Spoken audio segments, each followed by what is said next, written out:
Okay, hello everybody. Sorry about that. I hope we don't have any more problems.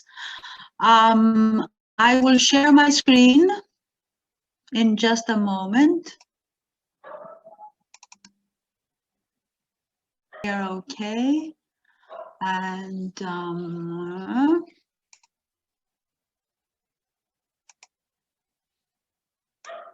okay, I'm Dimitra.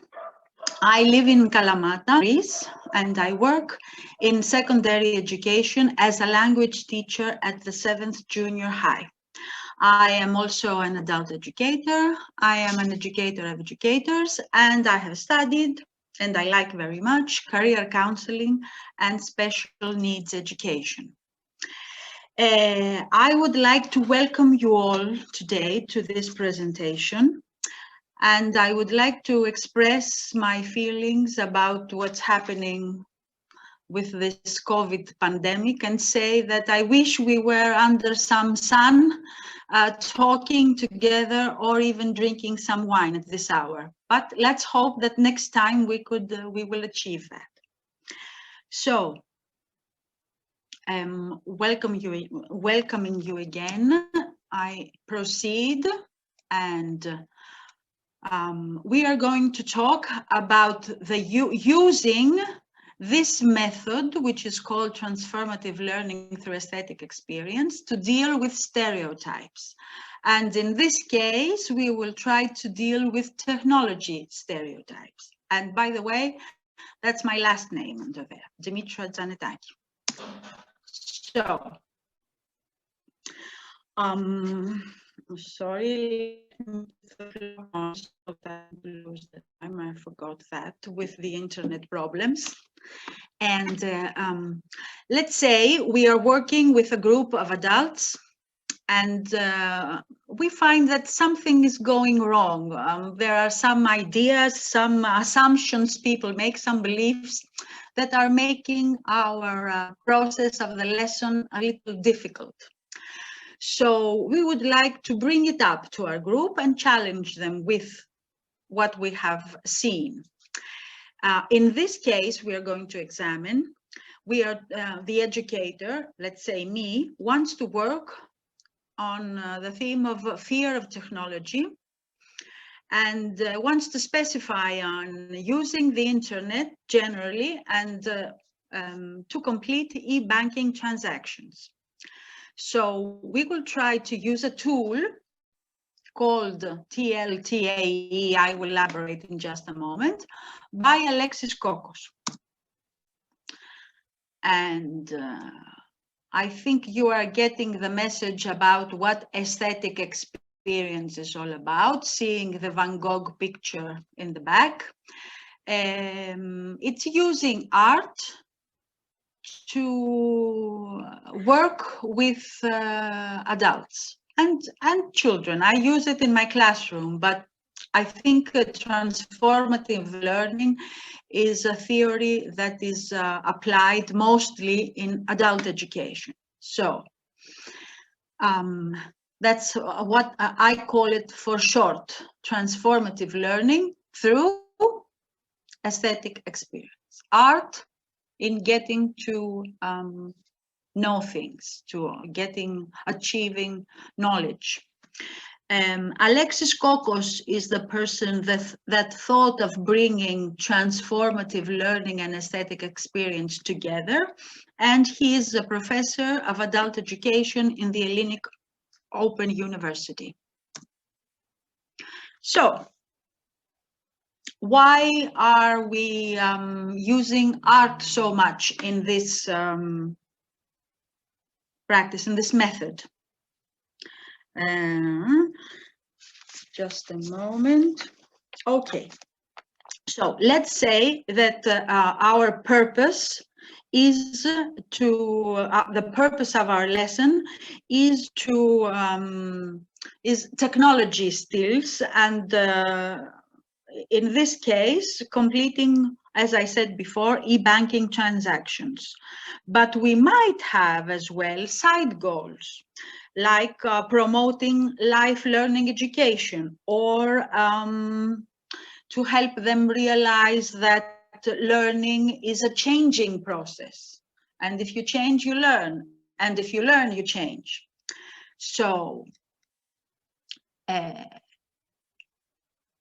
many scientists in the fields of psychology and pedagogy believe that aesthetic experience will help people develop their critical thinking, and that is based on many researches. So we have the evidence that it's good for people, that it helps them understand, it helps them be more critical in discussing things that will help them learn. And in the 8th Transformative Learning Conference, Alexis Kokos presented this methodology. I think it was 2007, if I remember correctly. And everything he presented then was based on research, psychology research and pedagogy research. And I know you have heard about, as for psychology, you have heard of art therapy or drama therapy. Art is being used for many years in psychology and now in pedagogy. Adult education, transformative learning through aesthetic experience. So the greatest names that are involved in all this, you have heard of them: Paulo Freire from Brazil and Jacques Mezirov. Paulo used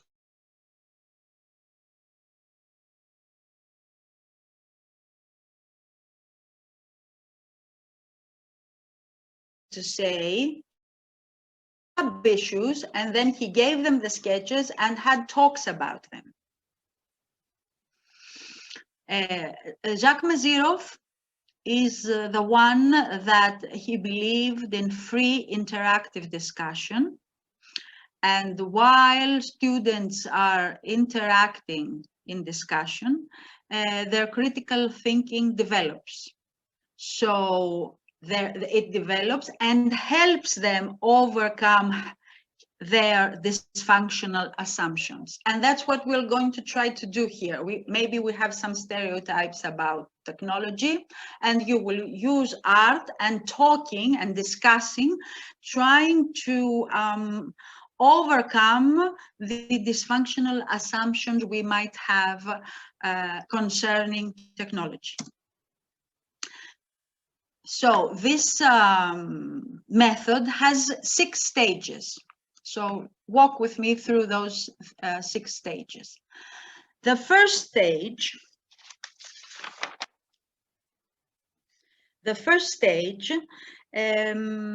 is for the educator to feel that something is wrong. There are some assumptions that perhaps are making the relationship and the learning a little bit difficult. So he pauses and decides to make his students to see it, or even to decide to talk about it. Maybe he tells them that they don't seem so pleased with what's happening, or they don't seem so engaged with learning, let's say, about the transactions, the internet transactions they can have. They're not engaged, they argue. So there, the first thing is to make them, to help them, not make them, to help them consent, to say, okay, let's talk. That's the first stage. Maybe you can use something to help them, to trigger the talk. I hope you can see the pictures and read them.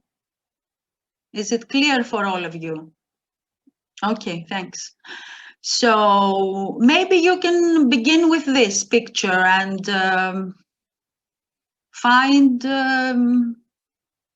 ask them what they think about it, or why are you asking them, or to state just one sentence about it, everyone. And then you have to ask them, so do you think we have something here? Do you think we can talk? So if you get the okay, you get into stage 2, where you begin the talk.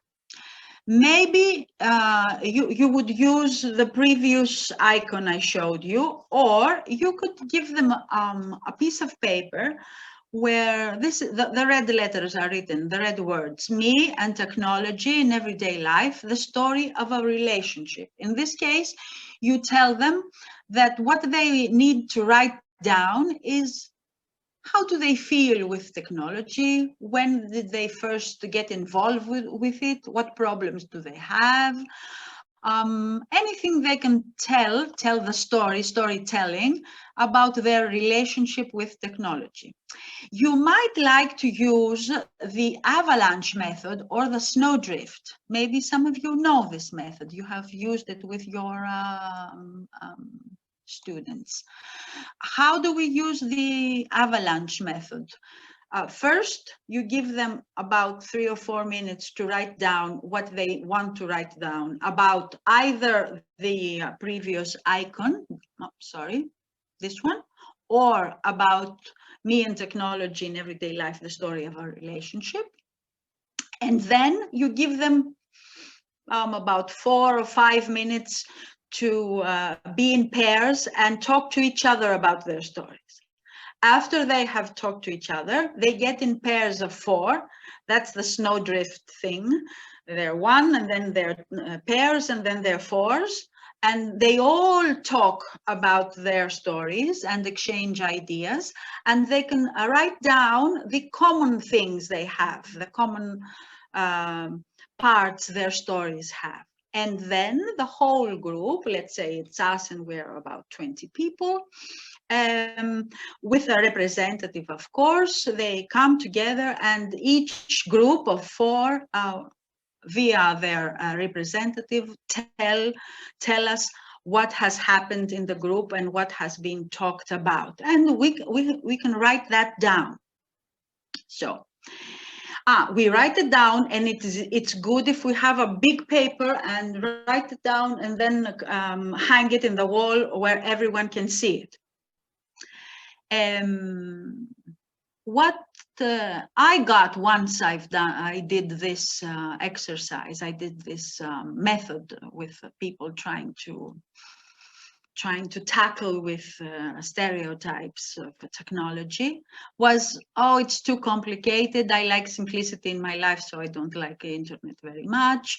Or it's, I don't trust new things very easily. I have to work on them for a long time. I'm old-fashioned. Or it might be dangerous to use it for your money. They might hack you. Or I'm not all for computers. We could stop using them. I just like Facebook to pass some time, nothing else. And the other thing is, I'm not so good at it. I have to ask help from my children, from somebody else, so I don't like it. Let's say they gave us these. They could give you very different ones. Then we get into stage 3. Stage 3 is all for the educator. I mean that it's time for the educator to examine what he has got from the first discussion his people had, and gave him these highlights he has on the wall. So it will be very good if you could have a break right here, a half-an-hour break, or you can continue the next day if the schedule is okay with that, because you have to do some things.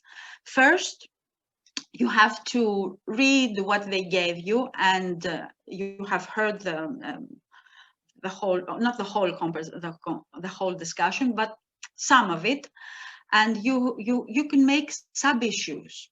You can divide the problem into things you want to talk about using the arts, the pieces of art. So maybe what they told us would help. It would help if we discussed fear of technology being manageable or not. Can we do it, or is it too difficult? About lifelong learning, about how is changing and learning, how do they link together? Maybe it's good for them to try to talk about, can you learn without changing? And then maybe we could talk about danger. We might have a car accident, but we go to work every day. Or maybe we could talk about technology as a tool rather than an opponent, a dangerous opponent. So the educator writes down some issues he thinks the discussion might open. And then stage 4, the educator has to find the works of art he will be working with. So maybe he has some in his computer and looks them up and picks at the moment. Of course, Alexis Kokos believes that these 2 stages are for the educator, but he speaks about using 2 strategies. One, with the educator more involved and not so free, holding, let's say, the conversation and the discussion a little more because he has chosen the arts and he has made the sub-issues. But depending on who your group is, the profile of your group, you can even let them make the sub-issues, or even better, make them have a search in the internet to find some works of art if they like to. You can use both ways. So the works of art have to be related to the sub-issues.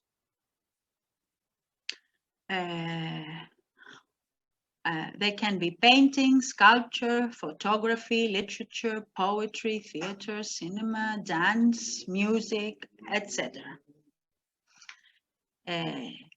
If someone has a question and doesn't want to wait for the end, I think he can write it down in the chat. I think I can find the chat here and answer as we are talking. Yes, I can. So if you want to write me something in the chat to stop me and ask me, it's not difficult for me. So now let's try to see what this educator has picked for his students. Oh, what's happened? Oh. So this is a street art. This is the first one I have picked. I have written here all the sub-issues, but you don't do that with your students. I've written it for us so that we can remember them and see how can we relate to which one this work of art relates. So you don't use the sub-issues on the work of art. I just put them there so I can remember and you can remember if they are related to do the job as educators. I like street art very much. I admire it. I have many pictures. I have seen it. I went to Amsterdam and saw some of Baxny's works, and I use it very much. Perhaps Alexis Kokos would not be so okay with this, and even more with using some sketches, some funny sketches and things like that, because he believes that you have to work with great art, with what we call great art. I think that street art can be great, and I think that we can use any kind of art, and it works miracles even with younger students, not adults. So this is the first one I picked. You can think about it. If someone wants to stop us and say something, if he thinks it's unsuitable, or if he thinks it's suitable, and why, if he likes it, if he doesn't, so we can get a little bit alive. You can open your microphone and talk. I will go to the second one. So my teacher will not like this one so much because it's just a sketch, but I think I could use it in, let's say, it's a tool that helps us to do something, or no, I think that's the best one. I can use it. The best sub-issue I could use it in. It's an office, young people, smiling people, and technology up here floating and wanting to help everybody. This one is from long, long ago. It's from 1907. And I don't know if you can read underneath what it is. I will read it for you when I can, because I have something in front of it. Yes, I can now. It says development of wireless telegraph. The scene is in Hyde Park, London. And these two figures are not communicating with one another. See the little antennas on their hats? They are not communicating with one another. The lady is receiving an amatory message, a love message, and the gentleman is getting some racing results. So he is a little bit anxious, and she is very happy and has a very romantic Saint Valentine's look in her face. I like this one very much. I think I didn't put my sub-issues. Oh no, they're on the other side. I have the cameras there. So changing and learning could be here in a time where people are their lives are very different. They want to change. They want to get their lovers' messages from far away, or they want to know the results of the races right away. But any one of this, it depends on how the talking will, how the discussion will go. Sorry. So, sorry. Yeah. I wanted to ask. Yes, of course. Just going back to the steps that you presented earlier. So first, you start from the educators, think about some issues, some stereotypes that we can have regarding technology. After you present the image, and from the image, it starts the discussion. Is that correct? Yes, yes, yes. Yes, but right now I am in my break, and I'm looking for the works of art I will use. So see, and in this stage we are trying to find what is good for our lesson, and then we will present it to our students in just a moment. But just let me show you the rest of the works of art and we will go. I'm having a computer problem here. I'm so sorry.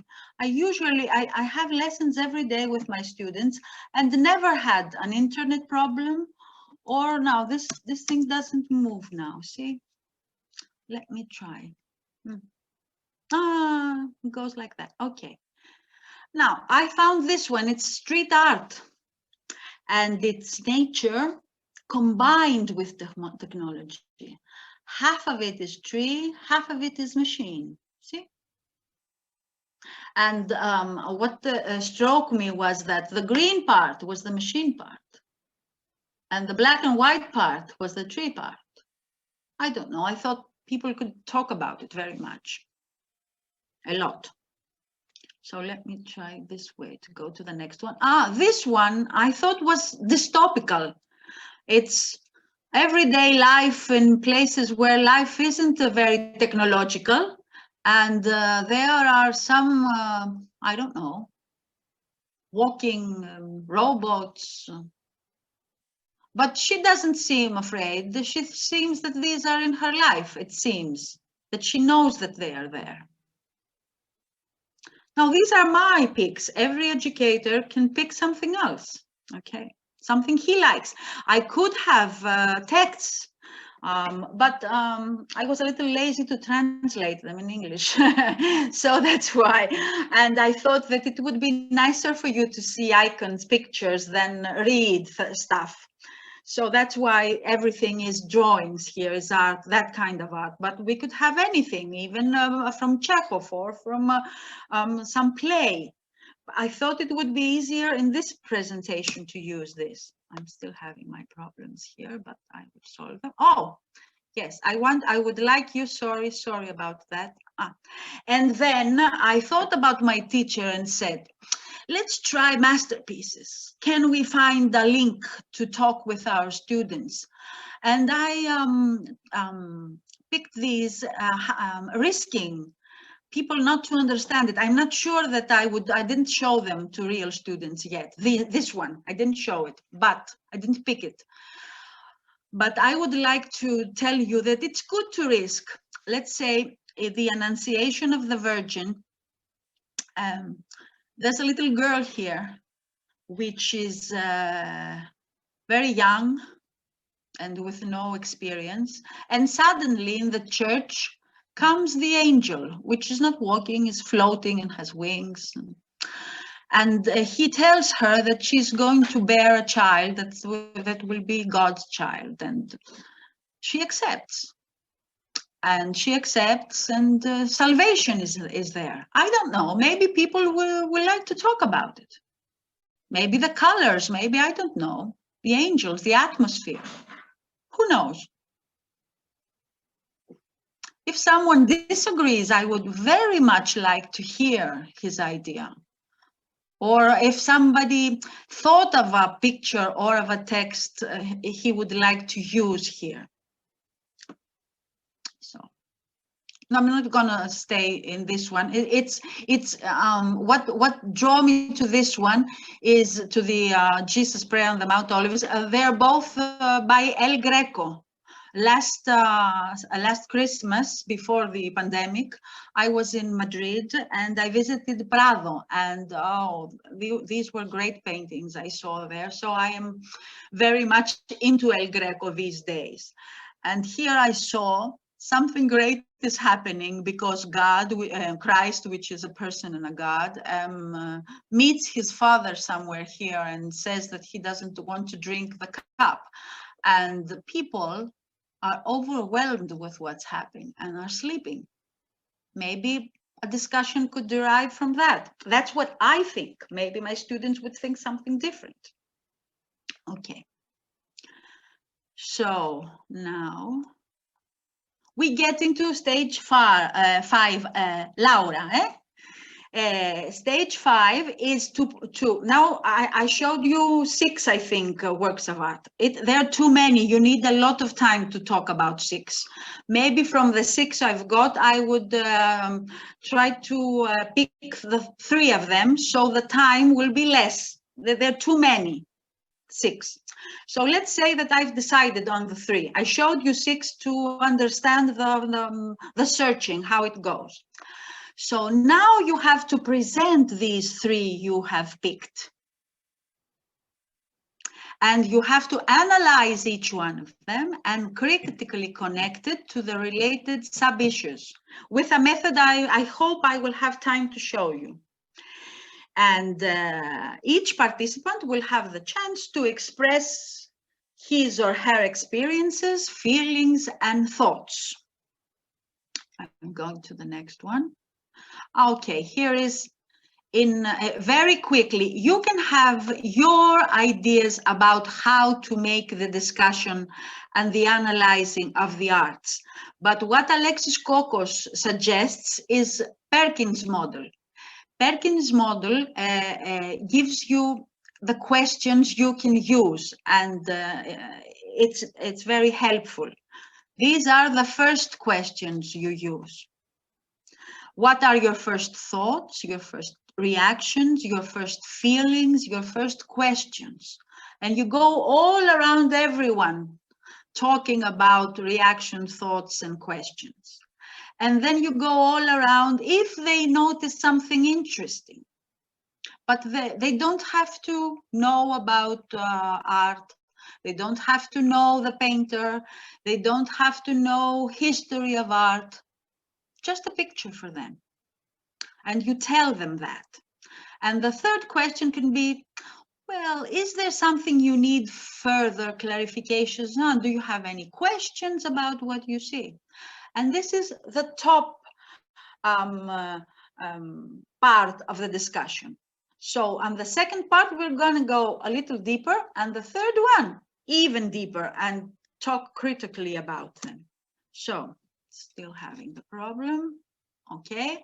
So B, we help them observe the work, the artwork, with open mind and creative attitude.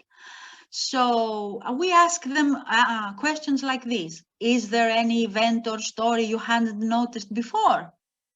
What surprises does the work of art hold? Is there any surprise? And the last one is very good. It's is there any message? Do you think there's a message? Is there a symbol? Again, I'm telling you, you can change the questions and use others, but these, the specific ones, are very helpful. I've used them a lot of times. And the third part, which is the part that you have to discuss critically now and synthesize things, possible questions are, which elements of the project, technical or thematic, add meaning or gravity? And if you had questions earlier, what answers do you give? And maybe you can ask more things. I like to ask them, why did I pick it? Or why did you pick it if they have picked? And what do you want to talk about seeing it? You can do, but here is the critical part. You have analyzed it, and now you have to synthesize and understand what you can or what you want to from the deriving from the piece of art. Now, this is very quickly Perkins' model, which I tell you again, it's very helpful because of its questions. It gives you the questions. So now stage 6, which is the last one and a big one. Now we have in our minds that something has happened. These people have discussed and again discussed using art some issues. What has happened? I like to write down. Oh no, sorry, I'm going too fast. You can use the same trigger you used before, either the icon with the war that was going on and the king who wanted to go to the war, or the storytelling thing, and let them talk about it again. Maybe don't use the snowdrift, it needs too much time. Just make them in groups of 4. The groups of 4 talk again about their story, and they try to relate what they said before to what they have talked about now. And you can, as they tell you what happened in the 4s, you can highlight it on a paper and put it next to the first discussion. And then talk. What happened here? What do you see? Do you see any changes? Do you see that some of your ideas were the same and remain the same? We really don't want to measure it, and we want to be tactful. And maybe people don't want to change because we showed them 3 paintings, okay? But whole διαδικασία, the whole I can't find the word, the whole thing. Procedure. Yes, thank you. The whole procedure helps people understand things that we will see were among our goals. Let's say maybe someone will say, I understand a little bit. No, maybe he will say that, okay, I'll take a course about I don't know what, because I didn't want to use the internet so much. But okay, maybe slow. It's like giving them the seeds, and the change will. You might see a little bit of change, but the change will come. Will come later. See, I don't think you should expect many great changes from one time. But I feel that the seeds will find good soil, and the change you want to achieve, because knowledge is changing. Using this method, you will have helped it. I got it now. You will have done something to help it. Maybe the change isn't very watchable from the first minute seeable. So let me see what else I have forgotten to tell you. I think you will like this, Laura. I have to sum up the six stages with one or two words, so you can remember it. Because the first time, I know it's chaotic. The first thing is consent. They have to agree. The second is to find a way to make the discussion, the first discussion, about what you think is their problem. Let me say it with the right word, the dysfunctional assumption. Then you have to make the sub-issues and pick the works of art that are suitable for the sub-issues you have formed. Then you present, let's say, the three art items you have picked, using perhaps Perkins' method if you liked it. And then you have the second discussion where you are looking, and they are looking, to find changes, alterations, people that are more open to talk, and maybe people that are a little more content than they were before. You'll see. That's all, but what I would like to do now, and I don't have time to do, but I'll just show you. Reflection. I believe very much in reflection, and I think this method has to do with reflection, because you have to tell them that I am, not in so many words, but they have to understand that there is something here we have to analyze, we have to see better, and perhaps if we want to, we can change, or we can stay, but we have to talk about it. So that's a kind of reflection. I would like to use this tool I use all the time to ask you if you liked something, or if you learned something, or this one is my favorite, what would you like to change? What you felt from this 37 minutes we are talking together. And would you use this method? Would you try to use it once? Why? And if I could have told you something more about it, it would be very precious for me. But if you are tired and okay, I would like some feedback. That's all. Let me see. Is there something? Giovanni says something. Good question, yes. Who chooses the work of art about? Yes, I said Educated that chooses the the work of art. but if you believe that your team is ready to choose, you can assign the choices. But it's a little, Alexis Kokos, who imagined this, who